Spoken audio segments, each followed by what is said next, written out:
नमस्कार प्यारे साथियों। देखिए प्यारे बच्चों, आज की जो नंबर 5 है, चैप्टर नंबर 5 की सेकंड पार्ट है, जिसके क्वेश्चंस कुछ रह गए हैं हमारे, उनको बेहतर ढंग से जानेंगे। पहला क्वेश्चन है, शरीर के बाहर से ऑक्सीजन को ग्रहण करना तथा कोशिकीय आवश्यकता के अनुसार खाद्य स्रोत के विघटन को क्या कहते हैं। देखिए याद रखना है कि शरीर के बाहर से ऑक्सीजन को ग्रहण करना और कोशिकीय आवश्यकता के अनुसार खाद्य स्रोत को विघटन करना क्या कहलाता है, हमारा श्वसन कहलाता है। क्या कहलाता है? श्वसन। Option number C right answer है। इसी के साथ सेकंड क्वेश्चन पर चलते हैं। सेकंड क्वेश्चन है हमारा, श्वसनीय पदार्थ कार्बनिक पदार्थ है जो श्वसन के दौरान ऊर्जा मुक्त करने के लिए होते हैं। ऑक्सीकृत होते हैं, अपघटित होते हैं, संश्लेषित होते हैं, ए व बी दोनों। तो याद रखना है, श्वसनीय पदार्थ जो कार्बनिक पदार्थ होते हैं श्वसन के दौरान ऊर्जा मुक्त जब करते हैं तो क्या क्या होते हैं? ऑक्सीकृत होते हैं। ऑक्सीकृत होने के बाद ऊर्जा मुक्त करते हैं।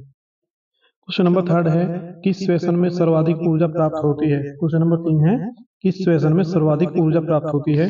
पहला ऑप्शन है ऑक्सीश्वसन में, किण्वन में, अनऑक्सीश्वसन में, या इनमें से कोई भी नहीं। तो याद रखना है ऑक्सीश्वसन में सर्वाधिक ऊर्जा प्राप्त होती है। क्वेश्चन नंबर है हमारा नेक्स्ट 4, कोशिकीय परिक्रमों में ऊर्जा मुद्रा है। कोशिकीय परिक्रमों में ऊर्जा मुद्रा क्या है? माइटोकॉन्ड्रिया है, एटीपी है, ग्लूकोज है, या पाइरुवेट है। तो याद रखना है, इस एटीपी जो है कोशिकीय परिक्रमों में ऊर्जा मुद्रा होती है। क्या है? एटीपी राइट आंसर है हमारा। 2024 और 22 और 19 में आया हुआ क्वेश्चन है। याद रखना है, बहुत ही इंपॉर्टेंट क्वेश्चन है, जो आपकी पिछली परीक्षाओं में पूछे गए हैं वही क्वेश्चन को उठाया गया है। अब क्वेश्चन नंबर 5 पर चलते हैं। एक अणु ग्लूकोज के पूर्ण ऑक्सीकरण से कितने एटीपी अणु प्राप्त करता है? 32, 34, 36 या 38। मतलब कि 32, 34, 36 या 38 कितने अणु प्राप्त करता है? तो याद रखना है कि एक अणु ग्लूकोज के पूर्ण ऑक्सीकरण से 38 अणु प्राप्त करता है। एटीपी कितने? 38। क्वेश्चन नंबर 6 पर आते हैं। क्वेश्चन नंबर 6 है, एल्कोहल का निर्माण होता है ऑक्सीश्वसन में होता है, ग्लाइकोलाइसिस में होता है, या किण्वन में होता है, इनमें से कोई नहीं। तो क्वेश्चन नंबर 6 में याद रखना है कि एल्कोहल का निर्माण जो है हमारा कहाँ होता है? किण्वन में होता है। किसमें होता है?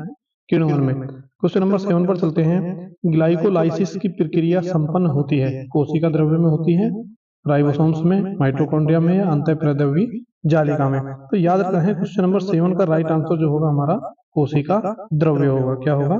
कोशिका द्रव्य। वीडियो को रोक रोक कर आपको क्वेश्चनों को आजमाइश करनी है कि कौन सा हमारा राइट आंसर है, और फिर देखना है आगे चला के।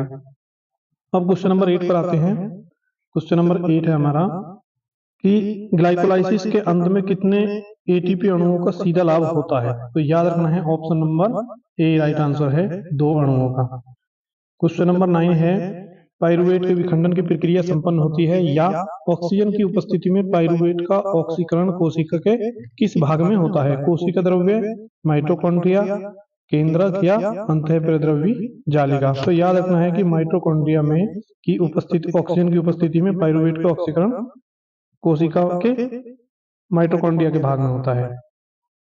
क्वेश्चन नंबर 10 पर आते हैं। क्वेश्चन नंबर 10 है, निम्नलिखित में से कौन सा कथन सही है? पाइरुवेट को यीस्ट की सहायता से इथेनॉल या कार्बन डाइऑक्साइड में बदला जा सकता है, वायवीय जीवाणुओं में किण्वन होता है, माइटोकॉन्ड्रिया में किण्वन होता है, या किण्वन अवायवीय श्वसन का एक ही रूप है। तो इस ऑप्शन में याद रखना है आपको, एक तो पहला राइट आंसर है हमारा, पाइरुवेट की यीस्ट की सहायता से इथेनॉल और कार्बन डाइऑक्साइड में बदला जा सकता है। ठीक। दूसरा गलत है।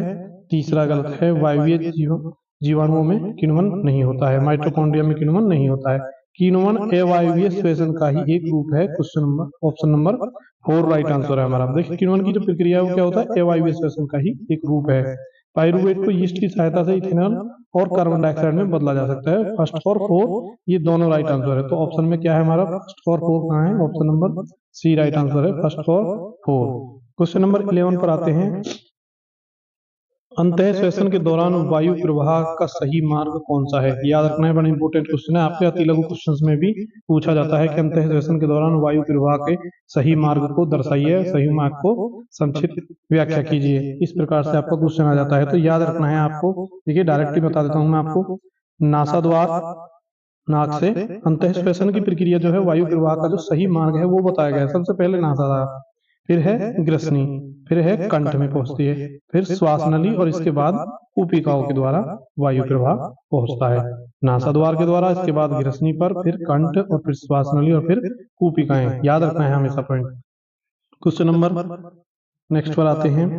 12 है, मनुष्य के नासामार्ग के अंदर आने वाली वायु के ताप एवं नमी नियमन के कार्य में सही सहायक झिल्ली है।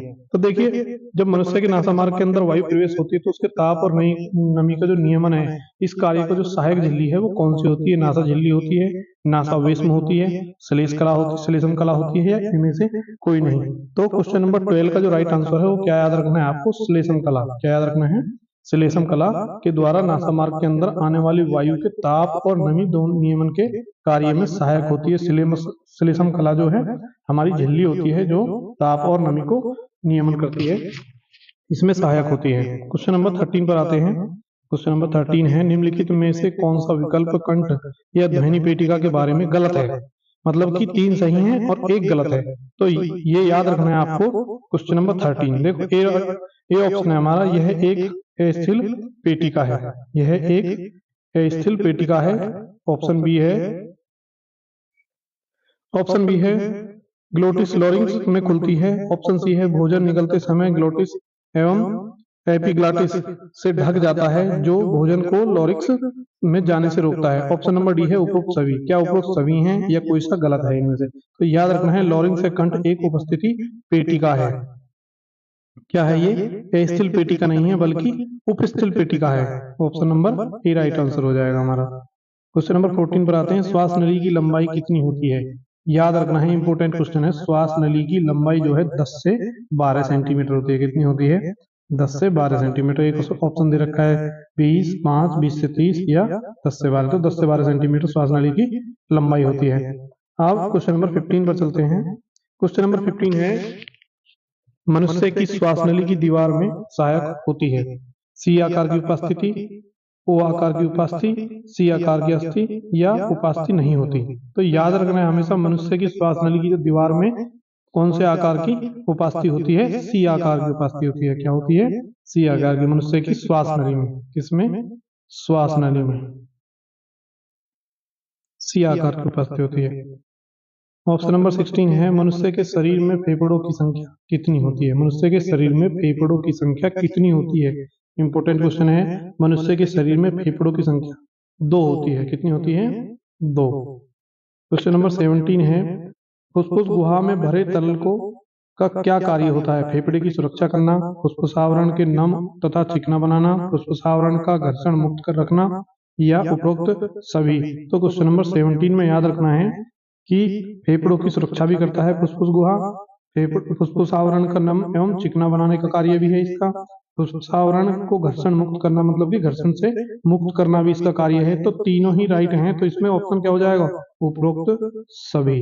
उपरोक्त सभी, ऑप्शन नंबर डी। क्वेश्चन 18 है, दायां फेफड़ा कितने पिंडों में बटा होता है? दायां फेफड़ा कितने पिंडों में बटा होता है? तो ऑप्शन क्या है इसमें? 2, 3, 4 या 5। तो याद रखना है 3 में। क्वेश्चन नंबर 19 है, मानव में गैसों का आदान प्रदान होता है कूपिकाओं के द्वारा, कंठ के द्वारा, श्वास नली के द्वारा, ब्रोंकाई के द्वारा। तो याद रखना है मानव में गैसों का जो आदान प्रदान है वो किसके द्वारा होता है? कूपिकाओं के द्वारा। किसके द्वारा? कूपिकाओं के द्वारा। तो option number A right answer हो जाएगा। क्वेश्चन नंबर 20 है, वायु कोश में किन कोशिकाओं से बना होता है? वायु कोश किन कोशिकाओं से बना होता है? ऑप्शन नंबर ए है सल्की उपकला से, ऑप्शन नंबर बी है रतंभी उपकला से, ऑप्शन नंबर सी है घनाकार उपकला से, ऑप्शन नंबर डी है ग्रंथिल उपकला से। तो क्वेश्चन नंबर 20 का जो राइट आंसर है वो क्या होगा? सल्की उपकला से हमारी वायु कोश की कोशिकाओं से बना होता है। तो वायु कोश जो है हमारा सल्की उपकला से बना होता है, सल्की उपकलाओं से। अब एक क्वेश्चन और है, हीमोग्लोबिन महत्वपूर्ण भूमिका निभाता है श्वसन में, पाचन में, उत्सर्जन में या पोषण में। अब बात आती है कि हीमोग्लोबिन महत्वपूर्ण भूमिका किस में निभाता है? तो हीमोग्लोबिन की जो महत्वपूर्ण भूमिका है वो किसमें होती है? श्वसन में। किसमें होती है? श्वसन में महत्वपूर्ण भूमिका निभाता है। ये आज के 20 क्वेश्चन है। 20 क्वेश्चनों को देखने में आपको केवल 10 मिनट लगेंगे। 10 मिनट का कार्य है, 10 मिनट में आपके 20 क्वेश्चन तैयार हो जाएंगे। इसी के साथ इसी चैप्टर का एक पार्ट और बचा हुआ है जिसे लेकर हम कल आएंगे। देखना ना भूले। धन्यवाद।